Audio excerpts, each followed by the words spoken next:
Hello বন্ধুরা, Sumi academy থেকে আমি কাকলি বলছি। আজ একটা কথা ভীষণই তোমাদের সঙ্গে শেয়ার করতে ইচ্ছে করছে। সেই কথাগুলোই তোমাদের সঙ্গে আজ শেয়ার করছি। আমরা সব সময় চাই আমাদের সন্তানকে ভালো স্কুল, টপার কোনো টিচার দিয়ে পড়ানো, এই সব কিছু। সেটা আমাদের সাধ্যের বাইরে গিয়ে একজন বাবা তার যদি ক্ষমতা নাও থাকে, তার যথা সর্বস্ব দিয়ে তার সন্তানকে ভালো স্কুল, ভালো টপার টিচার এগুলো দিয়ে মানুষ করতে চায়। এইভাবে মানুষ করতে গিয়ে দেখা যায় সেই বাবা সর্বশ্রান্ত হয়ে যায়।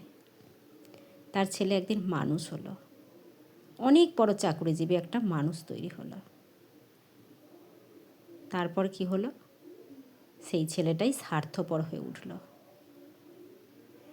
যেই বাবা এত কষ্ট করে তার সন্তানকে মানুষ করলো, ভবিষ্যতে সেই বাবারই খেয়াল রাখল না তারা। তাদের কেরিয়ার, তাদের জীবন নিয়ে তারা ব্যস্ত হয়ে গেল। আচ্ছা, আমরা যদি ফিরে দেখি বিদ্যাসাগরের জীবনীতে, এই বিদ্যাসাগর মহাশয় কোন কলেজে পড়েছিল, কোন কলেজের টপার দিয়ে তার বাবা মা তাকে পড়াশোনা শিখিয়েছিল? এগুলো কোনোটাই নয়। বিদ্যাসাগর মশাইয়ের মা ছিল খুবই সাধারণ, কিন্তু মানবিকতা, অসহায় মানুষদের পাশে দাঁড়ানো, এই মানবিকতা বোধটা তার বাবা মা গড়ে তুলেছিল। তাই আমরা আজকে বিদ্যাসাগর মশাইকে এইভাবে পেয়েছি। তাহলে সবার আগে আমাদের দরকার সন্তানকে মানবিকতা বোধটা শিক্ষা দেয়া। তা না হলে আমাদের সমাজের অগ্রগতিটা থমকে যাবে।